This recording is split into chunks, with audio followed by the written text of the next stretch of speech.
What's up everyone, Keon Karimi here, and today I'm going to be reviewing Desync. This review is brought to you by KeenGamer.com, the best place to check out your news, reviews, articles, and much more. Let's get to the review, shall we?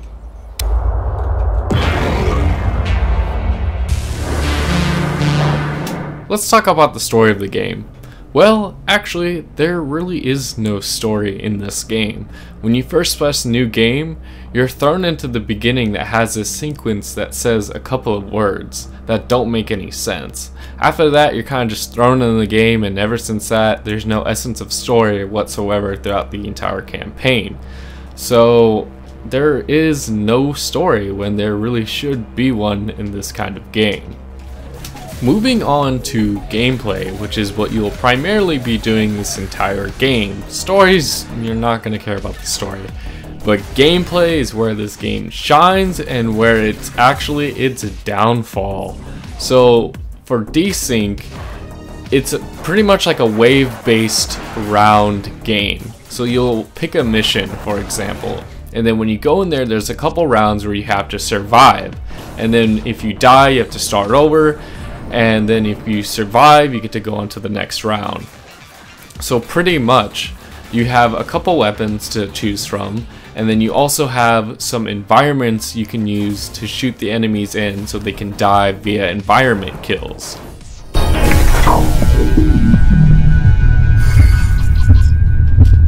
The guns in this game are actually really fun to use. The pistol is really fun. The shotgun, the grenade launcher, the machine gun,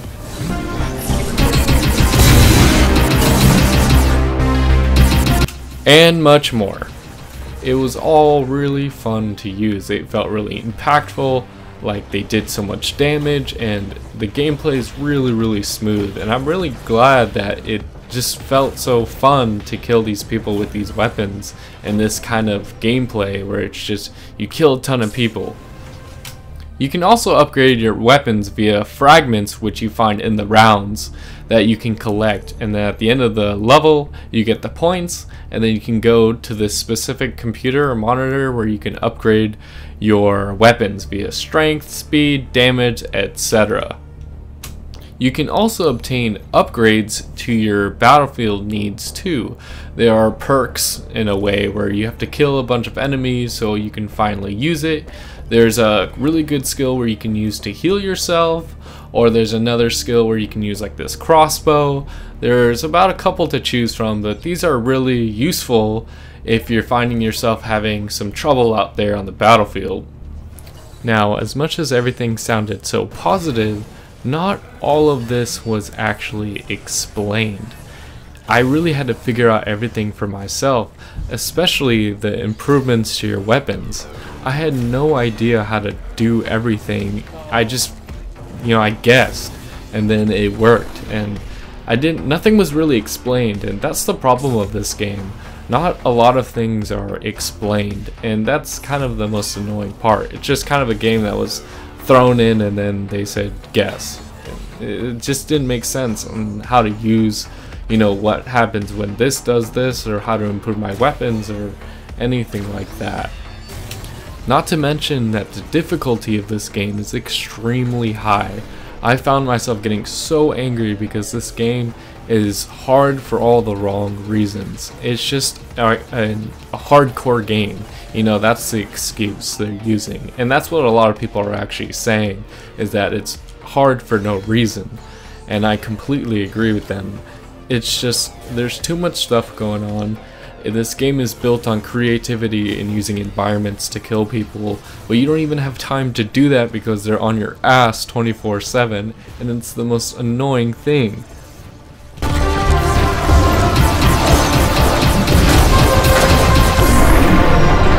There are some unique things about Desync though.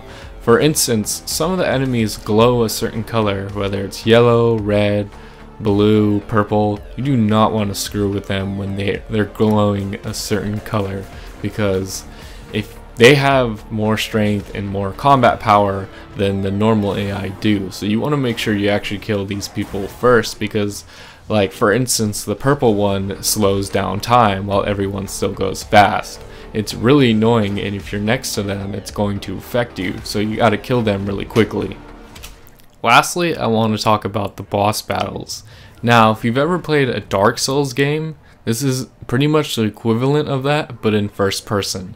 These boss fights are extremely tough and requires a lot of patience. I literally spent like a half an hour to at least 40 minutes on the first boss of the game, and it was extremely hard, and it was unfair because you lose ammo a lot, and you just lose ammo, and it's so frustrating because then you have to pull out your pistol, which is literally so pathetic and barely does damage, and have to wait until he drops ammo, and it's so frustrating. I didn't think these boss fights were fair at all. I think they were just frustrating on purpose.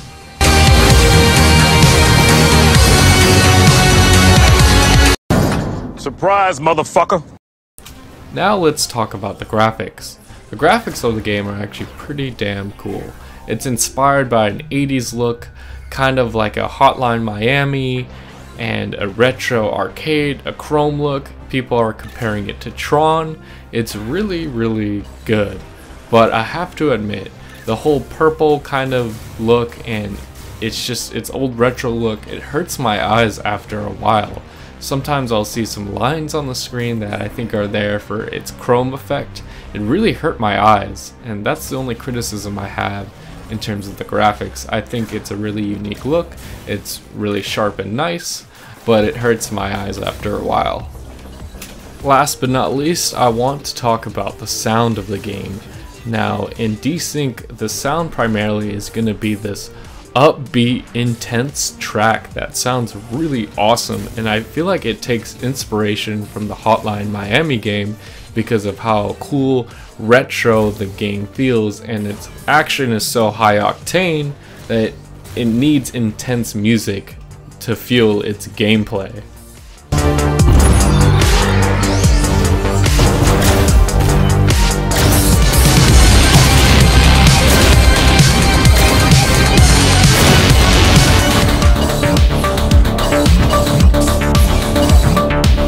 In conclusion, Desync is an intense first-person arena round-based roguelike Dark Souls. It's a combination of a lot of games, and it's not bad at all. It just can be very frustrating and infuriating and hard for all the wrong reasons. But other than that, it's 80s style, it's catchy music. Everything about it has a nice personality, which makes you still want to continue playing the game. My name is Keon Karimi, and this is coming from KeenGamer.com, the best place to check out your news, reviews, articles, and so much more. I will see you guys next time.